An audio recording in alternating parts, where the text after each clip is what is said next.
कर्म वीतराग विज्ञान नमो ताई जाते भये अरहंतादि नमो। मोक्ष मार्ग प्रकाशक का 7वां अध्याय चल रहा है। इसमें सबसे पहले निश्चयाभासी का प्रकरण चल रहा है। 7वें अध्याय में जिनागम का अभ्यास करने के बाद भी जो गलतियां रह जाती हैं, जो त्रुटियां रह जाती हैं, जो कमियां रह जाती हैं, उनका दिग्दर्शन हो रहा है। वो कहते हैं सबसे बड़ी कमी तो ये है कि जिनागम में जितना भी कथन है वो सब निश्चय और व्यवहार की शैली में है। ये निश्चय और व्यवहार का सही अर्थ समझता नहीं है, इसकी वजह से ये सारी गलतियां होती हैं। अब सबसे पहले कह रहे हैं कि निश्चय नय का सही अर्थ नहीं समझने से किस प्रकार की गलतियां होती हैं। तो उसमें कल बताया था कि सबसे पहले तो जगह में सिद्ध के समान हूं, क्योंकि निश्चय नय से भगवान आत्मा सिद्ध के समान शुद्ध है, परम पवित्र है, ऐसा शास्त्रों में कहा है। अब सिद्ध में दो विशेषताएं होती हैं कि एक तो वे केवल ज्ञान के धनी हैं और दूसरे वो संपूर्ण राग द्वेष मोह से रहित हैं, यानी वो वीतरागी और सर्वज्ञ हैं। तो ये मानता है कि मैं सिद्ध के समान हूं, उसका अर्थ हुआ कि मैं केवल ज्ञानी हूं और मैं वीतरागी हूं। तो इस तरह राग द्वेष के होने पर भी अपने को वीतरागी मान लेता है और केवल ज्ञान नहीं होने पर मति ज्ञान आदि विद्यमान है तो भी अपने को केवल ज्ञान वाला मान लेता है। ये गलती सबसे पहले निश्चयाभासी की होती है, जिसमें केवल ज्ञान यदि मान लेता है तो क्या दोष है, इसकी चर्चा कल हो चुकी है। तो केवल ज्ञान यदि है तो फिर मति ज्ञान आदि क्यों तेरे पास है? मति ज्ञान और केवल ज्ञान तो एक साथ हो नहीं सकते। तो उसने जो तर्क प्रश्न किए थे कि भाई ये तो केवल ज्ञानावरणी कर्म है ना, और ऊपर ऊपर से इसने ढक रखा है। आत्मा के प्रदेशों में तो केवल ज्ञान विद्यमान है, जैसे सूरज को बादल ढक लेते हैं, ऐसे ही ज्ञानावरणी कर्म ने केवल ज्ञान को ढक रखा है। तो पंडित जी ने उसका जवाब दिया था कि नहीं, ऐसा नहीं है। केवल ज्ञान उस समय है ही नहीं, क्योंकि केवल ज्ञान यदि होता है तो वज्र पटल भी सामने आ जाए तो भी उसे ढक नहीं सकता है और उसके पार की बात को वो जान लेता है। तो ये जरा से कर्मों के ढकने से और वो कैसे होता है? तो आवरण शब्द क्यों लिखा था? तो आवरण का तो अर्थ है कि बस वो नहीं है, उसके निमित्त से नहीं है। वो कहते इसी अर्थ में आवरण लिखा है। जैसे प्रत्याख्यानावरण है, इसका उदाहरण दिया, प्रत्याख्यानावरण है, ऐसे केवल ज्ञानावरण है। तो वो केवल ज्ञान को एकदम स्पष्ट सत्ता माने, जब है वो शक्ति की अपेक्षा माने केवल ज्ञान प्रकट होने की शक्ति है। इस भगवान आत्मा में निगोद में भी सर्वज्ञत्व शक्ति है। वो सर्वज्ञत्व शक्ति का जब पूर्ण निर्मल परिणमन होगा तब केवल ज्ञान होगा। तो एक तो ये भूल है, तो इसके बारे में उन्होंने अपन ने सारा विस्तार से बहस इसमें अपन कल कर चुके हैं। दूसरी कि वो अपने को वीतरागी मान लेता है, जबकि वर्तमान में राग द्वेष स्पष्ट दिखाई देते हैं। और ये कहता है कि शास्त्र में तो लिखा है कि आत्मा में तो राग द्वेष होते ही नहीं है। तो देखो पेज नंबर 195 निकालो।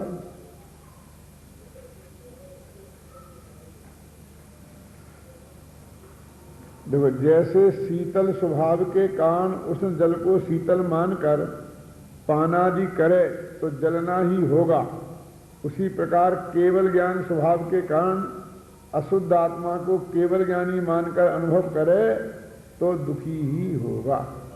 तो पानी का उदाहरण देते हैं कि पानी का स्वभाव ठंडा है और जब वो पानी खोल रहा है तब भी उसका स्वभाव तो वास्तव में ठंडा है, क्योंकि उसी पानी को उस अग्नि पे डालें तो वो खौलता हुआ पानी भी अग्नि को बुझाता ही है, अग्नि को जलाता नहीं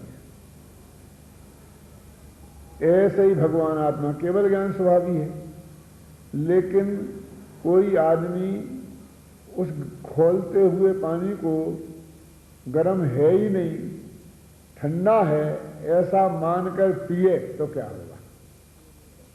अवश्य जल जाएगा।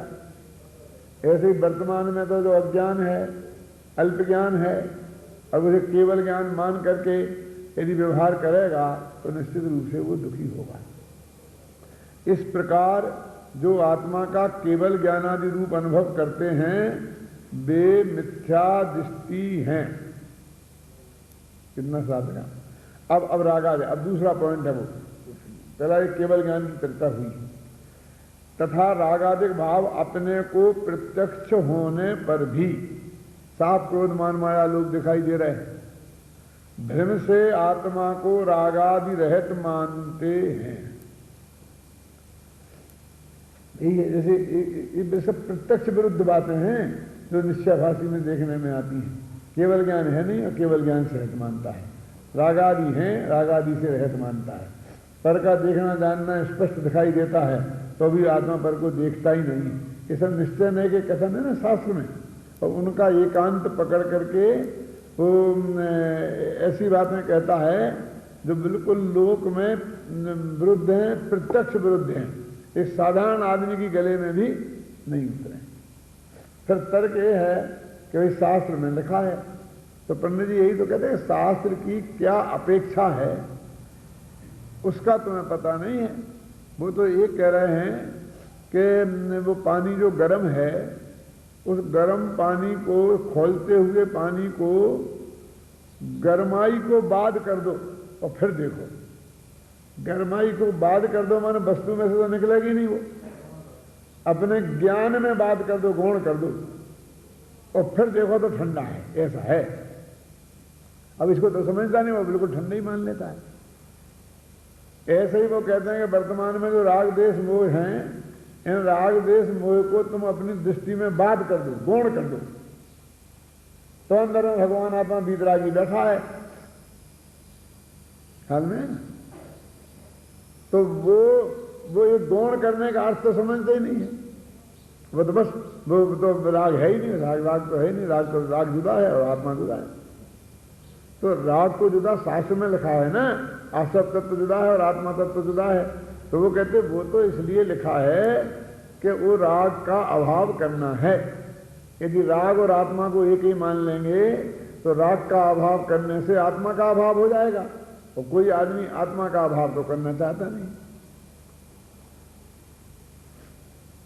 एक नियम है कि हमें कोई बीमारी है तो डॉक्टर हमें ये समझाने की कोशिश करता है कि तुम अलग हो और बीमारी अलग है।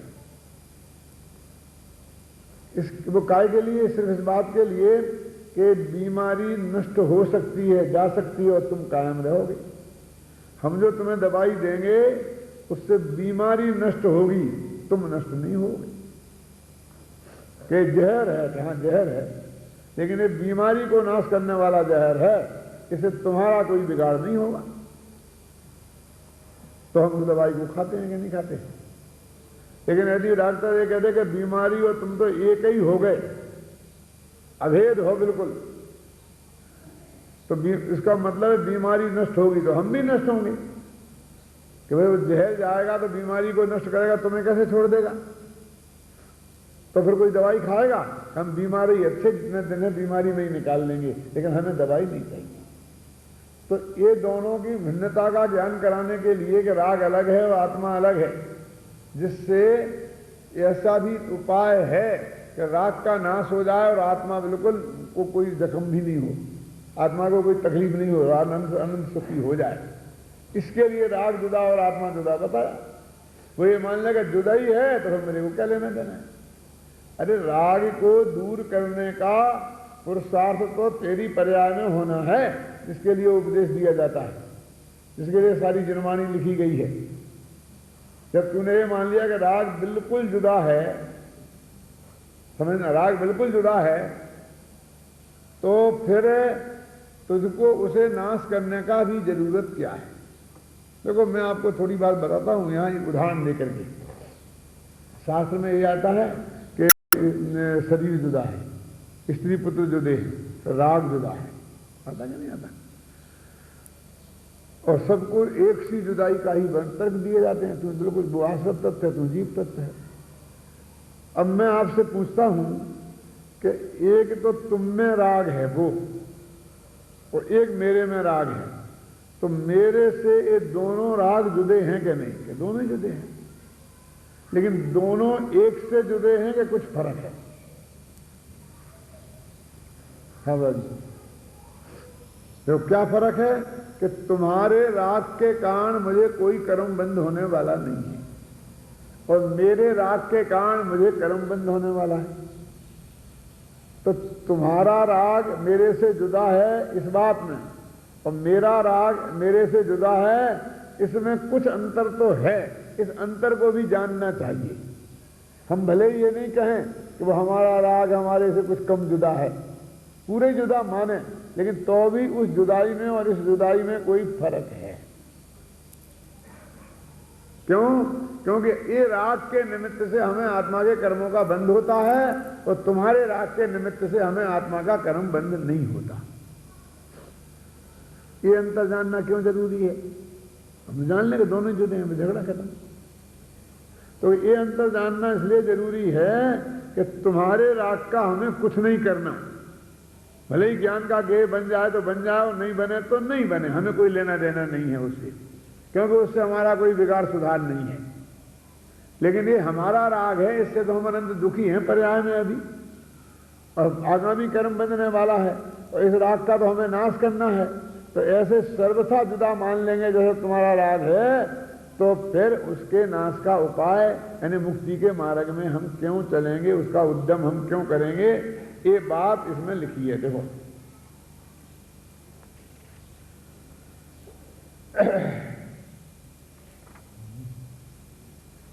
ये पेज नंबर 197 में।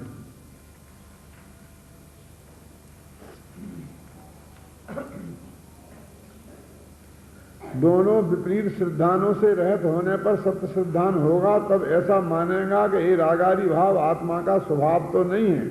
कर्म के निमित्त से आत्मा के अस्तित्व में विभाव पर्याय रूप से उत्पन्न होते हैं। निमित्त मिटने पर इनका नाश होने से स्वभाव भाव रह जाता है, इसलिए इनके नाश का उद्यम करना, इनके नाश का उद्यम करना है, और तुम्हारे राग के नाश का हमें उद्यम नहीं करना है। ये दोनों का अंतर हमने क्यों जाना? माने जुदा भी जानना, क्योंकि इसका हम नाश करेंगे तो हमारा आत्मा नष्ट नहीं होगा, इसके लिए जुदा जानना, और इसके नाश का हमें उद्यम करना है, इसलिए ये मेरी पर्याय में है, और वर्तमान में दुख है और दुख रूप है, इसलिए तो मैं संसार में मैं दुखी हूं। ये करना। तो एक तो ये जो निश्चयाभासी है वो राग को दूसरे के राग जैसा पृथक मान लेता है, समझे ना? पृथकता तो जाननी, निश्चय ऐसे तो इसलिए पृथक कहा था कि तुम उसके स्वभाव नहीं जान ली, ख्याल में है ना? और इसने ये बात मान ली, इसलिए फिर वो निरुद्ध भी हो गया, इसलिए निश्चयाभासी निरुद्ध भी हो जाता है। ख्याल में पंडित टोडामल जी ने पुरुषाशीष उपाय के मंगलाचरण में जो छंद लिखा है उसमें इसका वर्णन किया है। नए निश्चय से आत्मा को शुद्ध मान, भये हैं स्वच्छंद ना पिछाने निजे शुद्धता। कोई निश्चय ऐसे आत्मा को शुद्ध मान के स्वच्छंद हो गए हैं, माने उद्यम नहीं करते हैं, पुरुषार्थ नहीं करते हैं, कुछ करने की कोशिश नहीं करते हैं, और न पिछाने निज शुद्धता। शास्त्र में ये कहा था कि आत्मा शुद्ध है निश्चय ऐसे, तो उसका क्या अर्थ है वो इस बात को नहीं जानते हैं। तो अभी आगे आगे बताएंगे आपकी शुद्धता का क्या अर्थ है ना? ये जो समय सारे कर्ता कर्म अधिकार जीव अधिकार की जो है ना अपनी ख्याति में, वो अपनी इसी में आगे दिए हैं, उद्धरण है। तो अभी देखो उसमें आएगा आगे के पेजों में लेकिन जब आएगा तभी उसकी हम चर्चा करेंगे।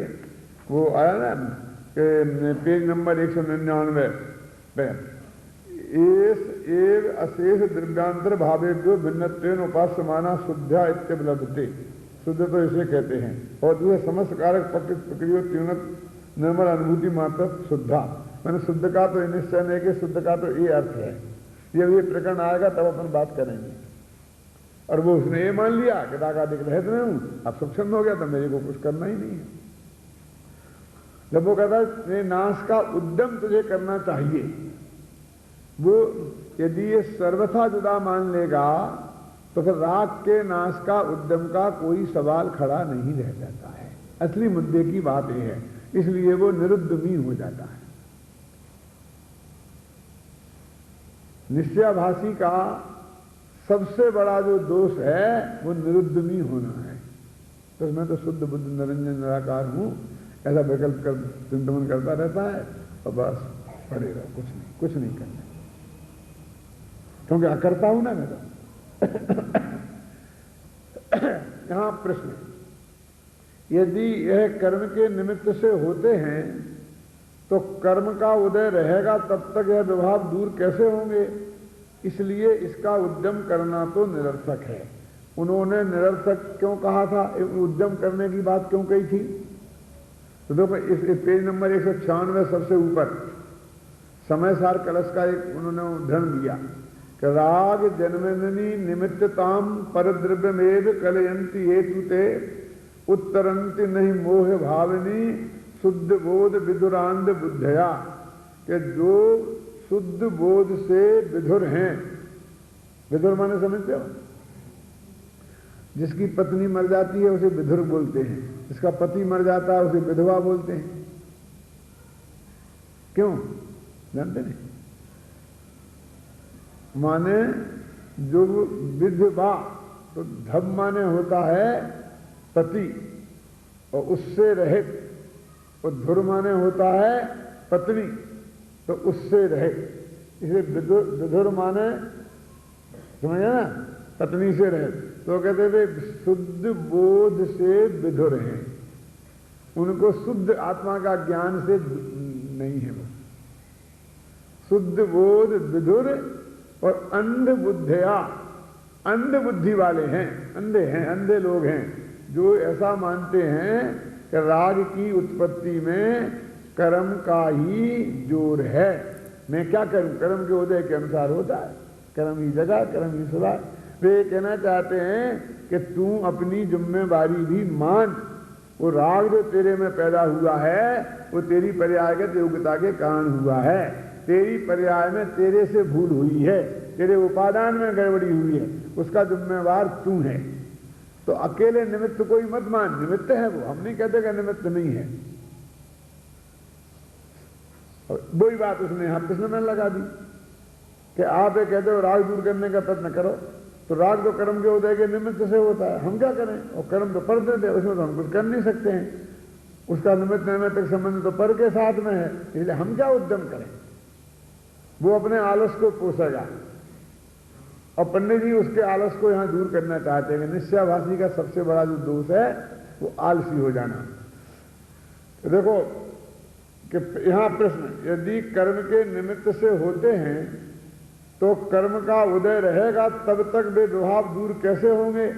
इसलिए इसका उद्यम करना तो निरर्थक है। वो यही कहेगा, उद्यम करने से कोई फायदा नहीं। उत्तर, एक कार्य होने में अनेक कारण चाहिए। वो 5 संवाद होते हैं ना, वो पंडित जी उनकी बात करते हैं कि ये नहीं कहते हैं कि नहीं निमित्त निमित्त से कुछ नहीं होगा, कर्म के उदय से कुछ नहीं होगा। ये पंडित जी की सबसे बड़ी विशेषता है कि वे नकारते नहीं है, हम एकदम नकार देते हैं। जब 5 संवाद है ना किसी चीज में, तो किसी संवाद को नकारेंगे तो फिर एक तरह की गलती नहीं दूसरी तरह की गलती हो जाएगी।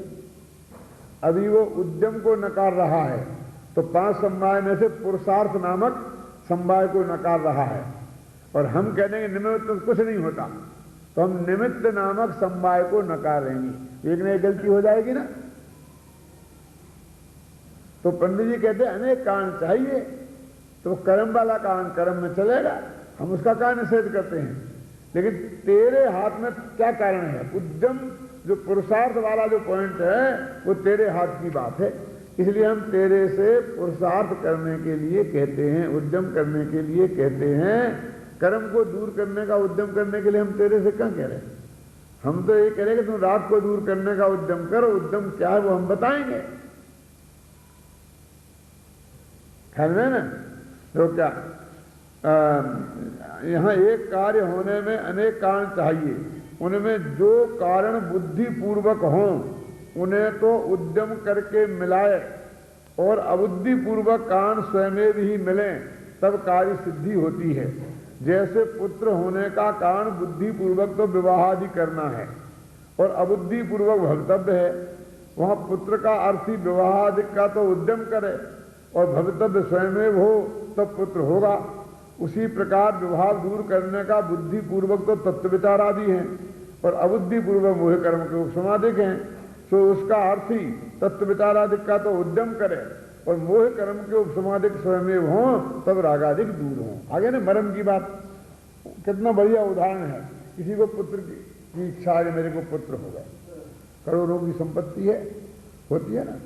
अभी किसी सेठ के एक ही बच्चा है, अब उस बच्चे के फिर बच्चे नहीं होते, तो उससे सेठानी, बच्चा, बच्चे की पत्नी, सबको बहुत बहुत अपने होना चाहिए ना कोई उत्तराधिकारी, कोई ना कोई होना चाहिए, बहुत इच्छा होती है। तो उसकी कहते बुद्धिपूर्वक उपाय तो वो क्या कर सकता है? वो अपने बेटे का विवाह करे, और क्या करेगा? बेटे का विवाह कर दे।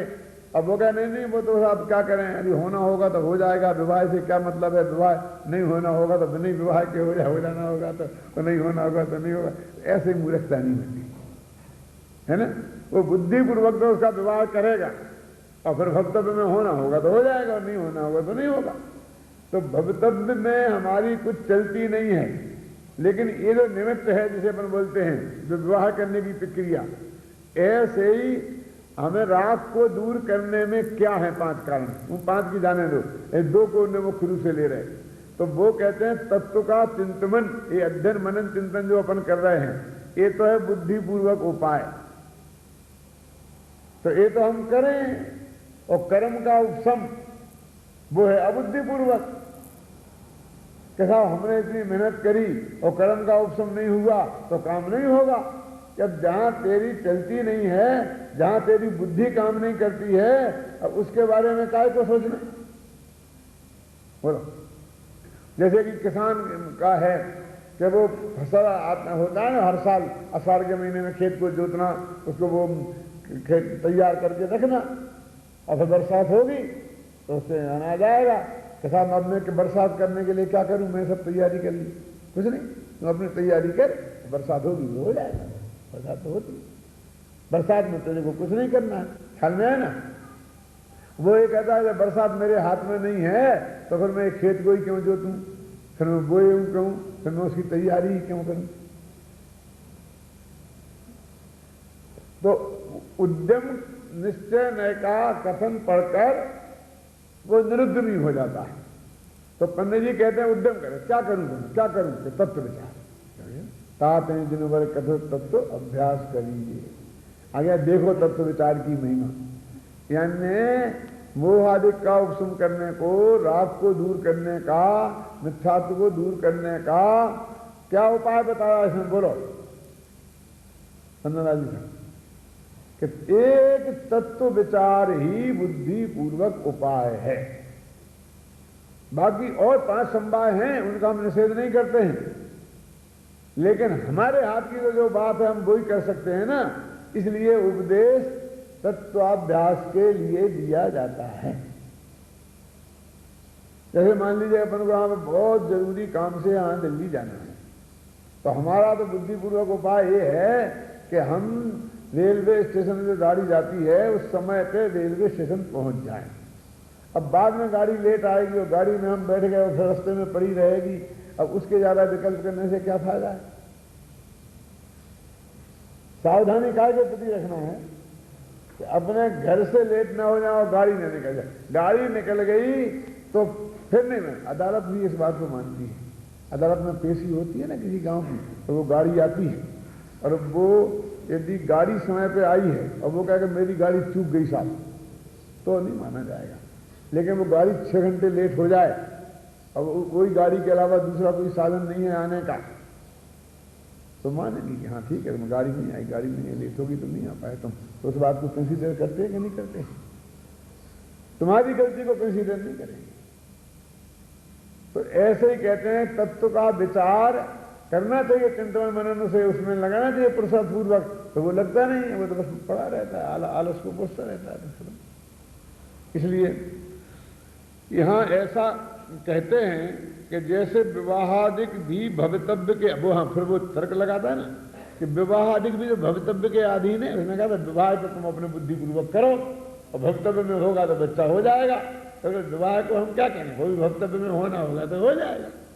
तो तत्व विचार ही तो भवितव्य के अधीन है, वो तत्व विचार होना होगा तो हो जाएगा। वो समझे ना, वो उसको भी वो सब भवितव्य पे टालता है, क्योंकि उसे कुछ करना नहीं है। उसी प्रकार तत्व विचारादिक भी कर्म के क्षयोर समाधि के अधीन है, इसलिए उद्यम करना तो निरर्थक ही है। पहले प्रश्न में भी वही था, उद्यम करना निरर्थक है। दूसरे प्रश्न में वही है, उद्यम करना निरर्थक है। ज्ञानावरण का तो क्षयोक्षम तत्व विचारादि करने योग्य तेरे हुआ है, इसलिए उपयोग को वहां लगाने का उद्यम करते हैं। असंगी जीवों के क्षयोक्षम नहीं है तो उन्हें किस लिए उपदेश दें, करते हैं माने कराते हैं। वो कह रहे पंडित जी कि तू क्यों बहाना बनाता है, तू तत्व का विचार कर सके इतना क्षयोक्षम तेरे को है। वो कहता है कर्म का क्षयोक्षम नहीं हो तो हम तत्व विचार कैसे करें, है ना। इतना कर्म का क्षयोक्षम तेरे को है, इसलिए तेरे से कह रहे हैं। और अश्विनी पंचेंद्री के उतना क्षयोक्षम नहीं है, एक इंद्रिय आदि के उतना क्षयोक्षम नहीं है, तो हमने उनसे कभी नहीं कहा। गुरुदेव इसके लिए एक बहुत अच्छा उदाहरण देते थे। वो ये कहते थे कि अपने घर में 5 लाख का हाथी बंधाओ तो उससे नहीं कहते हैं कि 1 गिलास पानी लाना, लेकिन 8 वर्ष की कन्या हो तो उससे कहते हैं बेटा 1 गिलास पानी लाना। क्यों? कि समझदार लोग उसी से कहते हैं जो कर सकता है, क्योंकि वो हाथी के बस की वो बात नहीं है, समझ भी जाए तो भी तो 1 गिलास पानी घड़े में से भर करके आपको ला करके पिलाने पीने को दे दे, और कन्या के बस की है। तो ऐसे ही सर्वज्ञ भगवान अपन से उद्यम करने के लिए कह रहे हैं सैनी पंचेंद्रियों से, भव्य जीवों से। तो उसका मतलब ये है कि हम उद्यम कर सकते होंगे तभी कह रहे। यदि हम उद्यम नहीं कर सकते होते और वो कहते तो वो कम से कम उस पिता के बराबर भी समझदार निषिद्ध नहीं होंगे कि जो अपनी 8 वर्ष की कन्या से 1 गिलास पानी लाने के लिए कहता है ना। तो तेरा ज्ञानावरणी कर्म का इतना क्षयोक्षम है, इसलिए तुमको ये बात हम कह रहे हैं। यदि नहीं होता तो हम कहते ही नहीं, वो कहते ही नहीं है। तब वो है कहता है होनहार तो वहां उपयोग लगे, बिना होनहार कैसे लगे। कि ठीक है भवितव्य तुम कह रहे हो कि कर्म का क्षयोक्षम है, लेकिन हमारी होनहारी खोटी हो तो हमारा उपयोग कैसे लगे। मैंने कहने का अर्थ ये है कि वो प्रयत्न करने के लिए तैयार नहीं है, क्योंकि वो निश्चयभास के क्या का सबसे बड़ा ये दुर्गुण है। यदि ये दुर्गुण नहीं हो तो समझ लो ना कि वो निश्चय का सिद्धांत उसका सही है। ये पहचान लेना कि यदि वो सही बात नहीं होगी तो उसमें इसकी प्रवृत्ति ऐसी हो जाएगी, है ना। यदि ऐसा सिद्धांत है, पंडित जी कहते हैं, तो सर्वत्र ही किसी प्रकार का उद्यम मत करो। तुम ये कह रहे हो कि भाई हमारे होनहार होगी तो ही उपयोग लगेगा उद्यम करने में, तो तुम फिर खाने में, पीने में, कमाने में, नहाने में, धोने में तो खूब उद्यम करते हो, तो वहां भी होनहार होगा तो हो जाएगा, ऐसा मान के बैठो। इसका मतलब है जिसमें तेरी रुचि है उसमें तो तू सब करता है, और जिसमें तेरी रुचि नहीं है उसमें होनहार का तू बहाना लेता है। तो तू सब जगह ऐसा ही कर, बिल्कुल ऐसा निश्चल होके बैठ जा, ना खाना खाने का, अब धब में होगी तो हो जाएगा खाना, वहां तो बराबर जाता है। पर 2 मिनट लेट हो जाए खाना तो आग वो पूरा हो जाता है।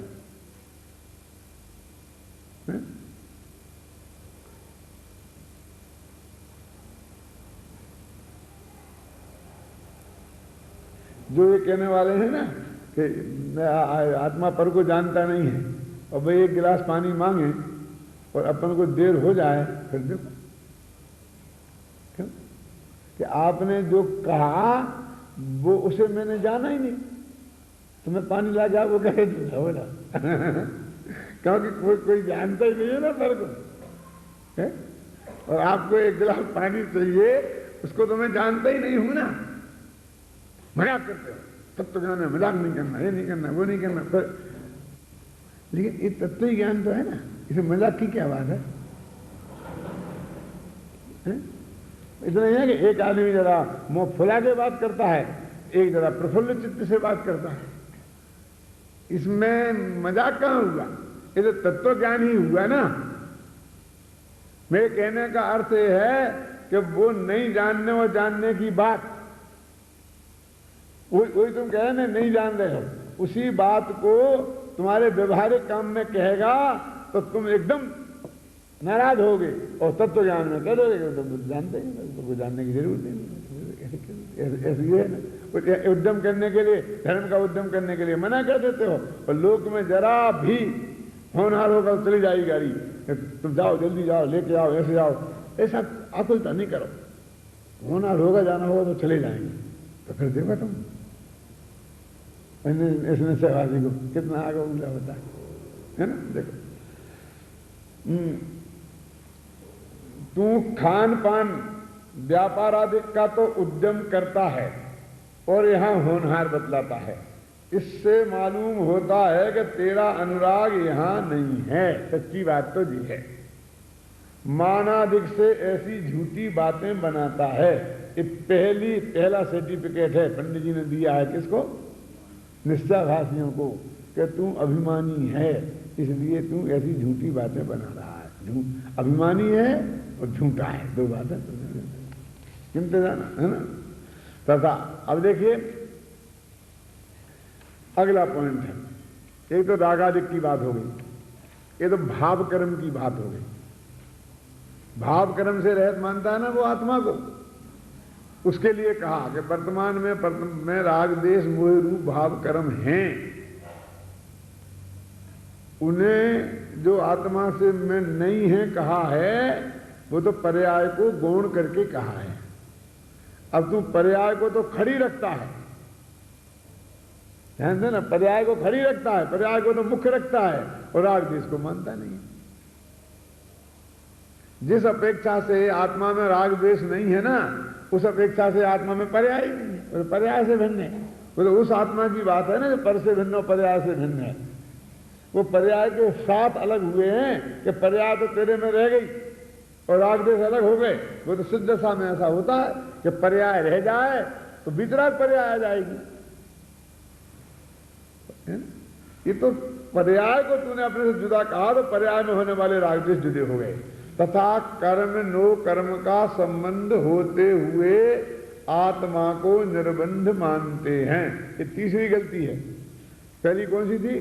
केवल ज्ञान नहीं है और केवल ज्ञान सहित मानता है अपने को। दूसरी क्या थी? रागादिक हैं और रागादिक से रहित मानता है।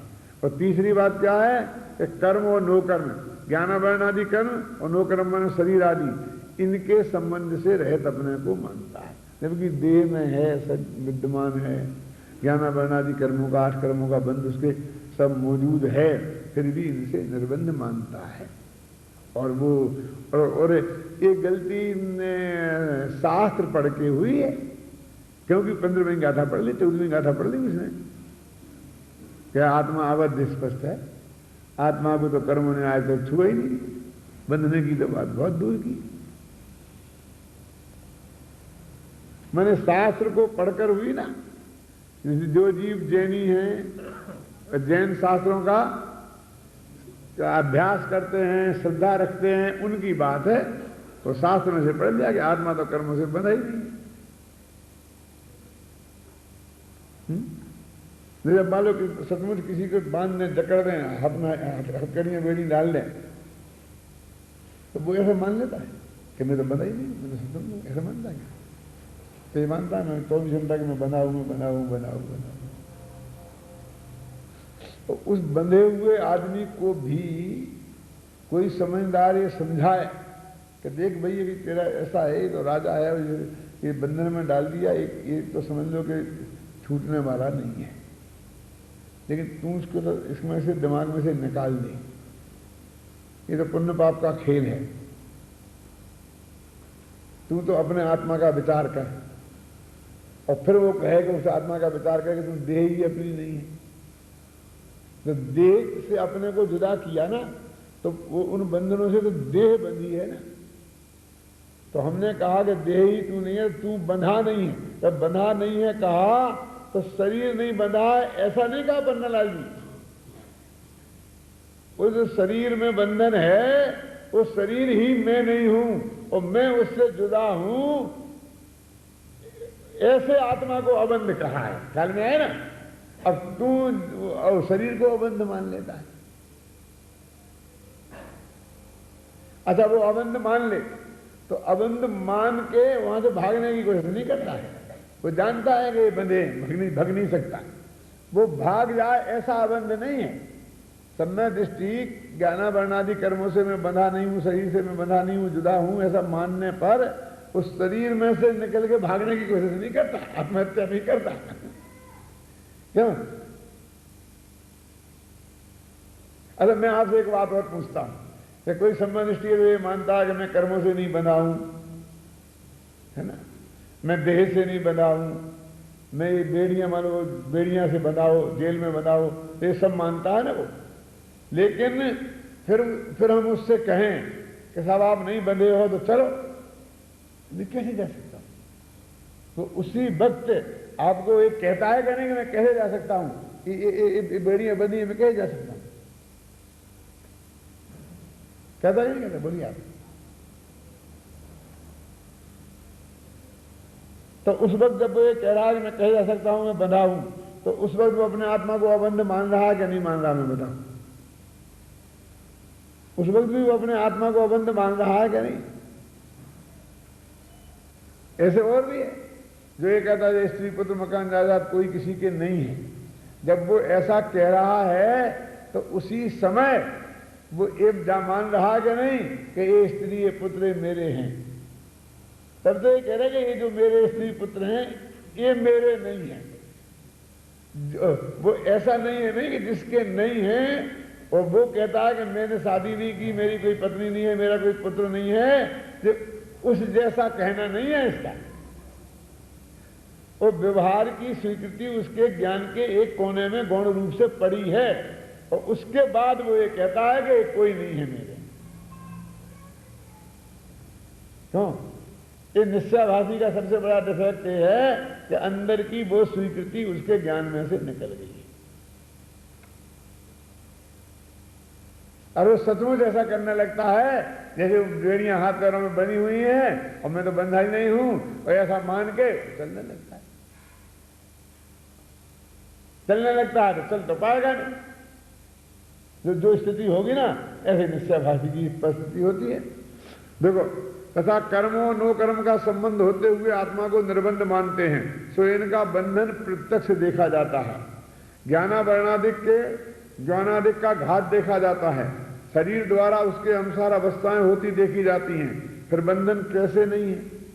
यदि बंधन ना हो तो मोक्ष मार्गी इनके नाश का उद्यम किस लिए करे?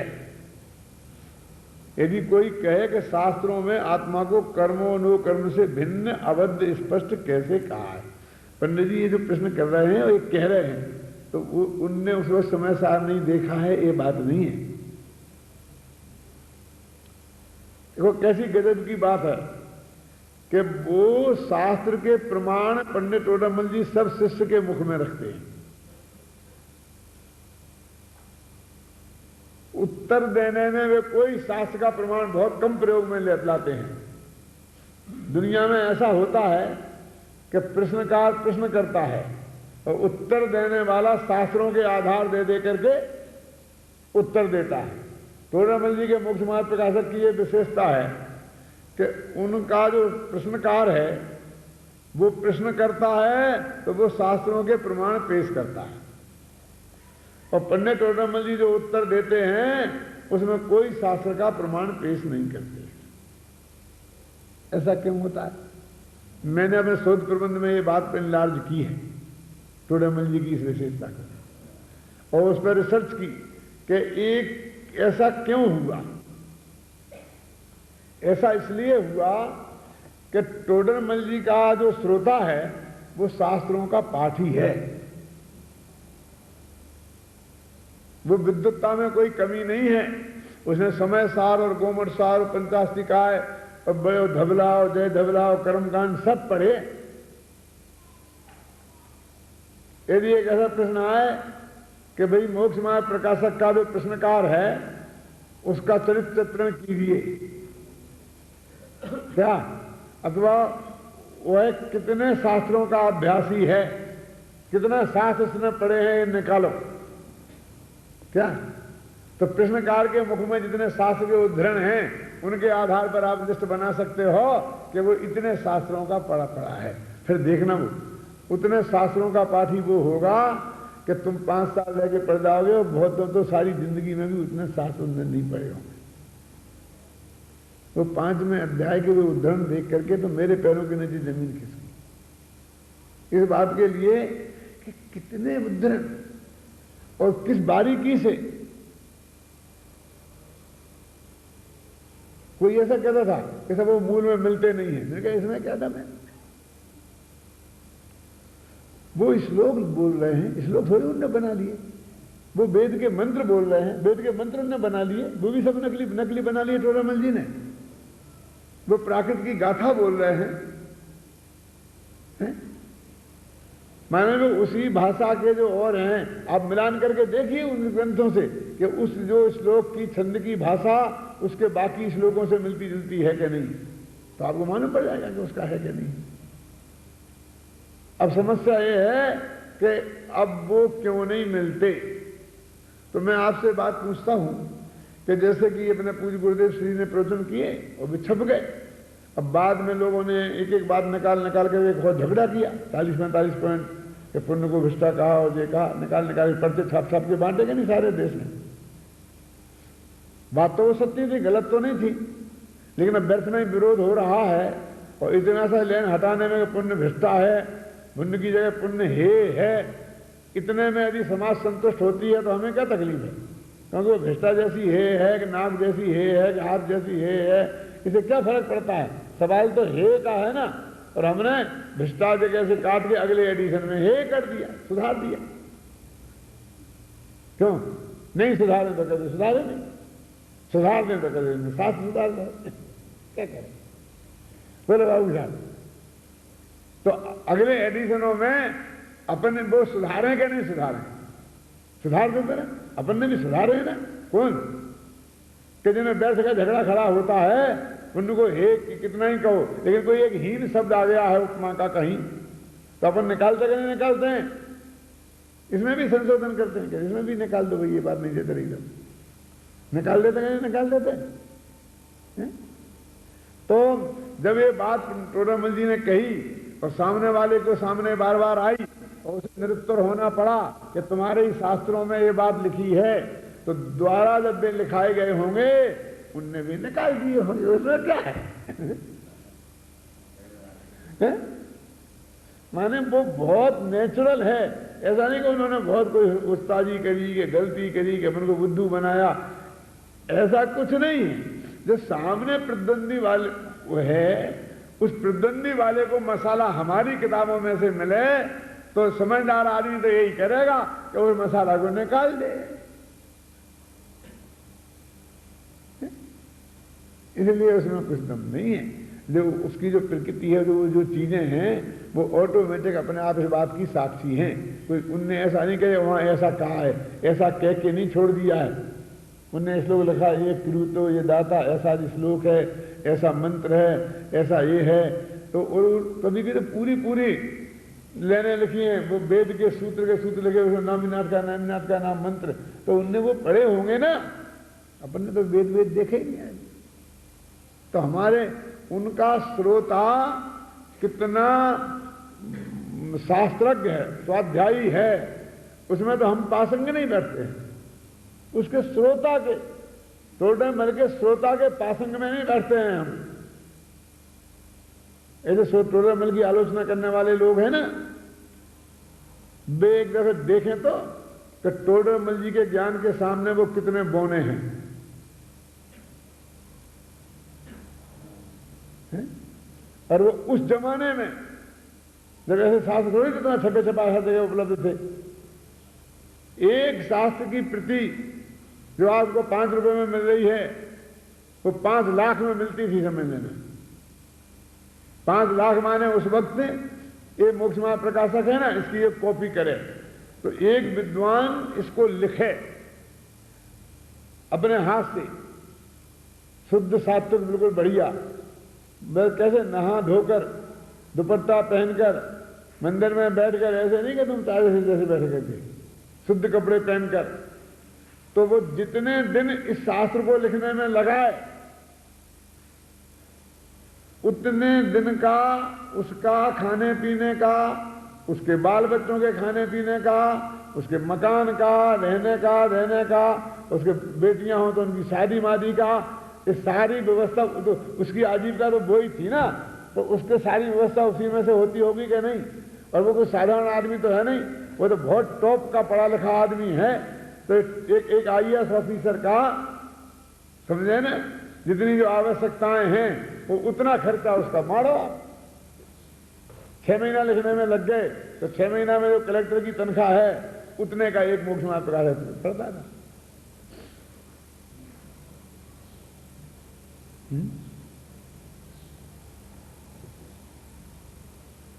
और उस जमाने में इतने ग्रंथों को उपलब्ध करना और उनको पढ़ना, और एक साधारण आदमी दूसरे के यहां मुनि भी करते हो, और उनमें के वो प्रमाण फिर ऐसा नहीं फटाफट पेज नंबर निकाल लो, सूची देख लो, कुछ नहीं होता था। उसे निकालना, वो याद रह जाए और उनको इसमें लिख देना, कि कितना कठिन काम था। उससे आप कल्पना करेंगे तो मालूम पड़ेगा कि क्या है? वो कहता समय साल में ऐसा लिखा है, अबद्ध स्पष्ट लिखा है आत्मा को, इसलिए मैं मानता हूं कर्म में आत्मा को छुआ ही नहीं है। यानी उनका श्रोता इतना बड़ा विद्वान है। जब मैं एक प्रशंसा करता हूं और उसमें मैंने लिखा अपने शोध प्रबंध में, तो वहीं एक प्रश्न सहज ही खड़ा हुआ, इतना बड़ा विद्वान है तो फिर ये इसकी समझ में क्यों नहीं आता, टोडरमल जी को बार बार समझाना क्यों पड़ता है?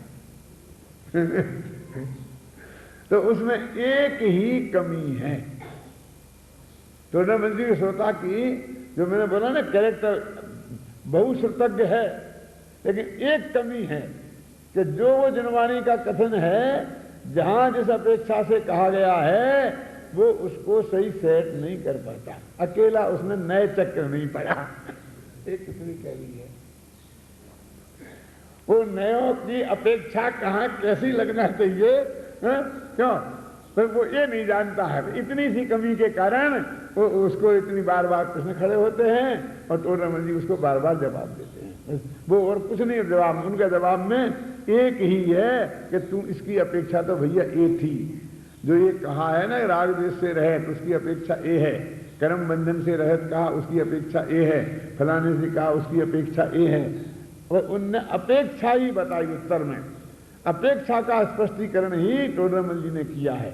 बाकी सारी बातें उनका जो प्रश्नकार है उसकी तरफ से आई। और ये अमरचंद्र में भी एक विशेषता थी। जब वो शिष्य कहता है समय सार में, कोई क्या कहता है कि भाई तुम तीर्थंकरों की स्थिति जो है वो सब देह के आधार पर है, यदि तुम देह के गुणों को आत्मा को एक नहीं मानोगे तो स्थितियां सब झूठी हो जाएगी, तो सारा स्थिति साहित्य झूठा हो जाएगा, इसलिए तुम देह को ही आत्मा मान लो। वहां शिष्य ने ऐसे लिखा, उनको यही भाषा है क्या नहीं? तब उन्होंने क्या जवाब दिया, बिल्कुल एक शब्द, नैवम नय विभाग अनुभव्योसी, बस खत्म। ऐसा नहीं है, माने सारी स्तुति साहित्य बेकार नहीं होगा। क्यों? तो फिर तुम नए विभाग नहीं जानते हो, इसलिए तुम्हारे चित्त में ऐसा प्रश्न खड़ा हुआ है। और वो नए विभागों ने स्पष्ट कर दिया, ये व्यवहार नए से देव और आत्मा एक है ही, ये सब स्थितियां व्यवहार नए की हैं, और निश्चय नए से नहीं है, ये निश्चय नए से स्थितियां भी नहीं है। तो निश्चय नए की स्थिति कौन है? तो उन्होंने बताया कि निश्चय स्थिति तो ये है, क्योंकि निश्चय में एक दूसरे के साथ में बंधक भाव होता ही नहीं। एक वंदना करे और दूसरे की वंदना करे, ऐसा निश्चय में होता ही नहीं। निश्चय में तो हम स्वयं महान है, किसकी वंदना करें? वो वंदना तो पर्याय करती है, निश्चय में तो मैं त्रिकाली ध्रुव हूं, वो झुकने वाली पर्याय तो मैं हूं ही नहीं। मैं तो वो हूं जिसमें पर्याय झुके। जैसे कोई वंदना करे, मैं तो वो हूं, मैं वंदना करने वाला हो ही नहीं। बंधक भाव जो है वो व्यवहार में होता है, निश्चय में नहीं होता है। तो इतनी बात है। तो देखो यहां कहता है वो उत्तर, संबंध अनेक प्रकार के हैं। अब देखो इस समय 14वीं गाथा का स्पष्टीकरण, वहां तादात्म्य संबंध की अपेक्षा आत्मा को कर्म नो कर्म से भिन्न कहा, क्योंकि द्रव्य पलटकर एक नहीं हो जाते, और इसी अपेक्षा से अबद्ध स्पष्ट कहा। तादात्म्य संबंध नहीं है, इस अपेक्षा से अबद्ध स्पष्ट कहा। तथा निमित्त नैमित्तिक संबंध की अपेक्षा बंधन है ही। उनके निमित्त से आत्मा अनेक अवस्थाएं धारण करता ही है, इसलिए अपने को सर्वथा निर्बंध मानना मिथ्या दृष्टि है। वो दृष्टि का मिथ्यात्व है। देखो, सर्वथा निर्बंध मानना में वो समय सार का पे कमेंट्स कर रहे, समय सार की गाथा पर कमेंट कर रहे। उन्हें समय सार नहीं पढ़ा था कि समय सार में लिखा है, शिष्य ने साफ कहा था, सबसे बड़ा दाव पे लगा दिया उसने। कुंद जैसे आचार्य और संबंधबद्ध जैसा समय सार जैसा ग्रंथ, उसको दाव पे लगाया शिष्य ने। अब बोलो तुम क्या कहते हो दिगंबरों के सबसे बड़े आचार्य को? तो उन्होंने कह दी क्या कहते हैं? वो उनकी अपेक्षा तो ये थी, तादात्म्य संबंध नहीं है, सिर्फ इतना। देखो, कर्म से आत्मा बंधा नहीं है, इसका अर्थ टोडामल जी क्या कह रहे कि आत्मा और कर्म में तादात्म्य संबंध नहीं है, सिर्फ इतना अर्थ है। और बंधा है, इसका कितना क्या अर्थ है कि उन दोनों में निमित्त नैमित्तिक संबंध है, उसका ये अर्थ है। देखो कितना सीधा सरलता से जवाब आ गया है। ऐसा नहीं बहुत भारी हो, यहां हमारे 10 प्रमाण पेश कर रहे हैं और ये कर रहे हैं, डबल में ये लिखा, फलाने में ये लिखा, क्या क्या क्या जरूरी है? तो तादात्म्य संबंध का निषेध किया, इतनी सी बात है। एक द्रव्य दूसरे द्रव्य रूप नहीं हो जाता। कर्म के बंधन होने से आत्मा कर्म रूप नहीं हुआ और कर्म आत्मा रूप नहीं हुए। कर्म अजीव रहा और आत्मा जीव रहा। वो सरस्वती ज्ञान अधिकार में आता है ना, जीवो ही तावत कृमिनी मात परिणाम बद्धमानो जीवा नो अजीवा, अजीवो भी कृमिनी मात परिणाम बद्धमानो अजीवा नो जीवा। बस इतनी सी बात है कि अजीब अजीब, जीव जीव है, अजीब अजीब है। माने कर्म से आत्मा बंधा नहीं है, इसका मतलब आत्मा और कर्म में तादात्म्य संबंध नहीं है। और तादात्म्य संबंध माने ज्ञान और आत्मा जैसे एक होते हैं, ऐसा संबंध नहीं है। इतनी सी बात है। कर्म जुदे और आत्मा जुदे, तो दो द्रव्यों की भिन्नता के अलावा और कुछ नहीं है वहां, समझे ना? दो द्रव्यों की भिन्नता की बात ही है और कुछ नहीं है। देखो, यहां कोई कहे कि हमें तो बंध मुक्ति का विकल्प करना नहीं है, क्योंकि शास्त्रों में ऐसा कहा था, हमें तो विकल्प ही नहीं करना है, हमें तो कहते हैं। और क्योंकि शास्त्रों में ऐसा कहा, फिर शास्त्र ले आए। देखो क्या लिखा है, जय जय बंधु मुक्त मुड़ई सो बंद यही निबंध। योगसार है, योगसार का भी पढ़ा हुआ है, नीचे कहा था ना, जय बद्धु मुक्त मुड़ई से बंद ही निबंध, सहज रूप सही जय रमई ते पावई शिव संत। अब जो उन्होंने एक ही लाइन कही, उन्हें याद थी, यानी योगसार उन्होंने पढ़ा नहीं था, योगसार की उन्होंने स्टडी की थी, मैंने उन्हें कंठस्थ याद था। उन्होंने बार बार उठा करके किताब निकाल के देख के थोड़ी संभव था, क्योंकि एक किताबें ऐसी बाइंडिंग वाली नहीं थी भाई साहब, वो बेस्टन में बंद रखी रहती थी, वहां से जाकर के निकाल के लाए, तो एक एक पेज खोले, तो एक रखे, फिर उसमें से इतना आसान नहीं था। उनको ये चीजें मान लो कि बाद में मिलाए नहीं हो तो मिला लें, लेकिन उनको याद थी कि समय सार में ऐसा कहा और योग सार में ऐसा कहा। कभी कह देते हैं समय सार में कहा, कभी कह देते हैं आत्मख्याति में कहा, कभी कह देते हैं योग सार में कहा, और कभी नहीं कहते हैं। कभी कहते हैं सो ही कहा है। पहले के जमाने में उपतम चवरी की पद्धति थी, कहा भी है, कहीं भी कहा हो न कह देते थे। तो एक बात ऐसी भी थी कि वो सामने उनके जो श्रोता रहते थे ना, वो सब जानते थे कहाँ कहा। वो बोलते थे कहा भी है, मतलब कहा भी है, और बोले जे त्रिभुवन में जीव अनंत हैं, तो सब छेड़ा लाग पड़े हुए हैं, समझे थे कहा हुआ छेड़ा लाना था, इसलिए वो समझ लेते थे, इसलिए भी कहने की जरूरत नहीं थी। देखो उससे कहते हैं कि जो जीव केवल पर्याय दृष्टि होकर बंध मुक्त अवस्था को ही मानते हैं, उनके लिए ये बात कही है। पर पर्याय दृष्टि है, केवल पर्याय दृष्टि, माने द्रव्य दृष्टि उनके ख्याल में ही नहीं है, द्रव्य स्वभाव को ग्रहण नहीं करते। उन्हें ऐसा उपदेश दिया है कि द्रव्य स्वभाव को ना जानता हुआ जीव बंधा मुक्त हुआ मानता है, वह बनता है। क्या जो उसकी अपेक्षा ये नहीं है कि इससे इसका कोई संबंध नहीं है, कोई हमको विकल्प ही नहीं करना है, हमें चिंतन ही नहीं करना, आत्मा के बंधन की हमें बात ही नहीं सुननी, हमें बात ही नहीं करनी। आजकल ऐसा चलता है कि नरक की बात, अच्छा तुम्हें नरक जाना है क्या? नरक की बात करने का मतलब नरक जाना होता है क्या? एक बहुत बड़े विद्वान ने बातचीत करते करते कि क्या क्या कि पर को आत्मा जानता है कि नहीं जानता? तुम्हें पर जानने का बहुत रस है, निगोद जाना है ना, इसलिए पर के जानने का बहुत रस है। तो स्वपर प्रकाशक है, इसका निर्णय करने के लिए चर्चा करना, इसका नाम पर को जानने का रस है। क्यों?